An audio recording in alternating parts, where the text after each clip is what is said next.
Hi everyone. Hope again that you're doing well.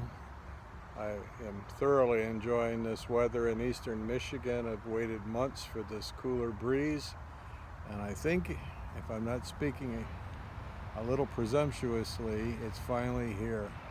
Enjoyed taking my dog for a cool walk. It was just so nice and not fighting the mosquitoes.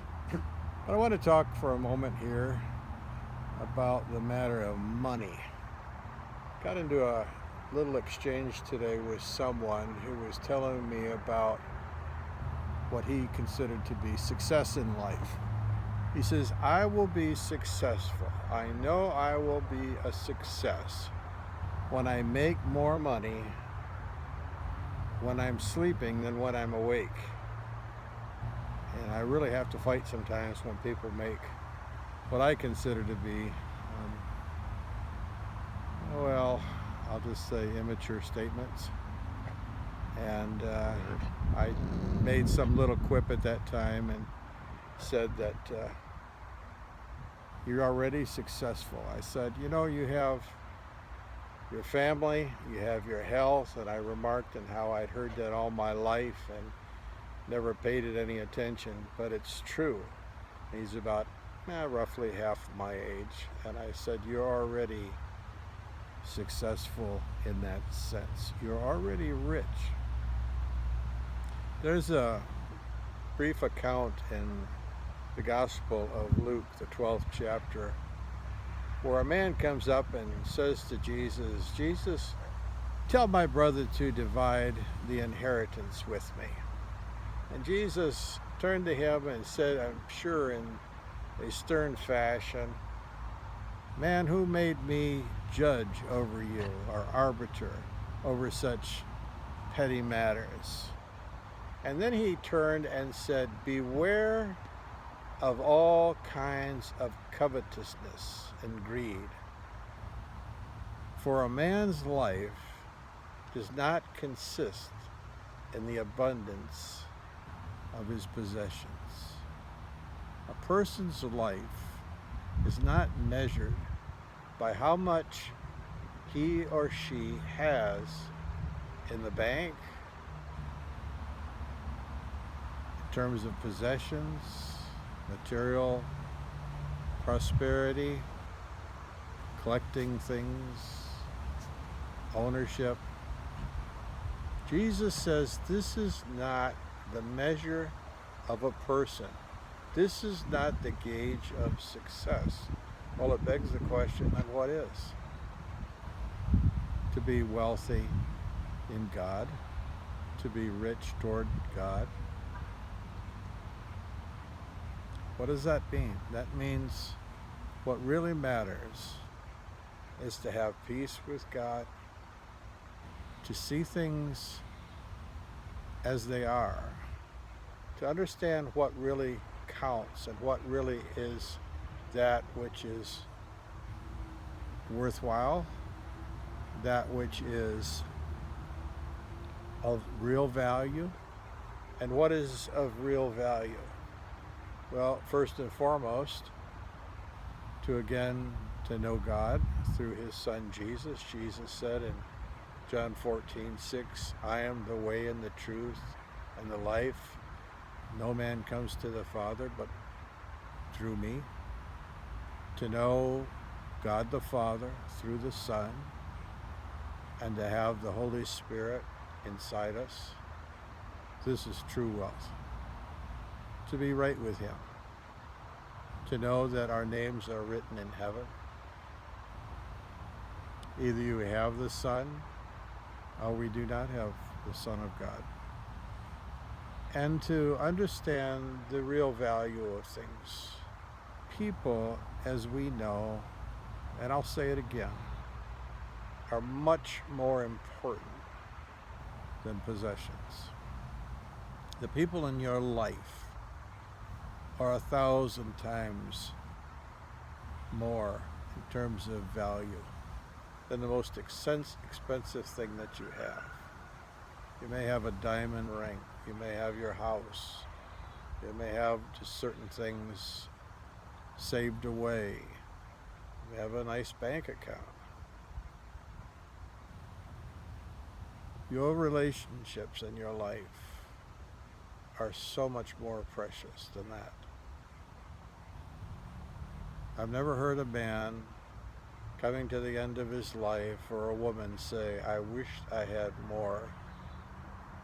They always think at that point, at the end of the road, in terms of the people in their lives, the time that they spent or did not spend with people.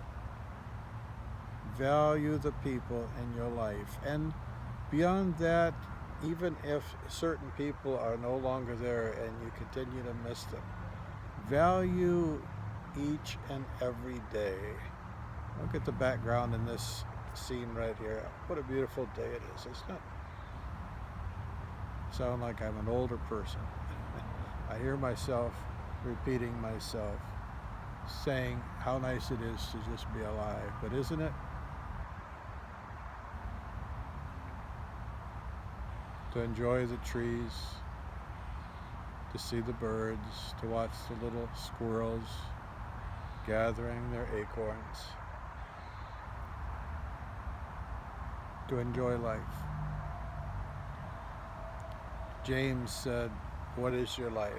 It's just a mist. It appears for a moment, and then it's gone. We rush and we rush and we rush, don't we? Again, that person I was telling you about, who talked about wanting money. Well, he's half my age, and that's what he sees as being so critical right now. He can't see it for what it really is. Money is just a means to an end. And you think you have money, but much of the time money has you. It's the love of money, the pursuit of money, that destroys countless lives. The love of money is at the root and base of most all evil in the world. You say, well, I have money, but I don't love money. I think you have to, again, think about that. Take a good look at that. Jesus said, beware of greed, beware of covetousness. When I hear that word beware, I think of watch out, look out. I think of almost this dark, sinister figure lurking in the corners and in the shadows. Watch out, because that character will come over and take you unawares. Beware of making life be all about things, and you gather them like notches and signs of accomplishment, and if you again get caught up in it, before you know it, you're bragging about it. I just bought this, I just purchased that, I used to have this, and and we're always upgrading, as we call it. Why? So many people, if you drive by their houses and the garage door is up, you know it as well as I do, the garage is absolutely packed full, and then you find out they're renting a storage unit or maybe a couple of units. They have so much stuff. Life is not about stuff. Life is about true treasure. Jesus said, store up things on earth where moth and rust consume. The bugs eat up this stuff. Mold destroys these things. But rather store up for yourselves treasure in heaven where moth and rust do not consume. Invest yourself in people. Invest yourself in things that matter. Invest yourself in a life wrapped up in God, in spiritual things, in higher principles, in doing good, rather than in gathering. Doesn't the Bible say again, it's more blessed to give than to receive? We say that, and we say, yeah, that's true. We don't really believe that. But isn't it true? Don't you love watching little kids open presents that you wrapped up for them at Christmas time? Isn't there just a rush that comes over you? It's so good to give. Wrap yourself up in giving. and investing and in supporting people and groups which do good for others. How about give some to a rescue mission? Give some to a food pantry.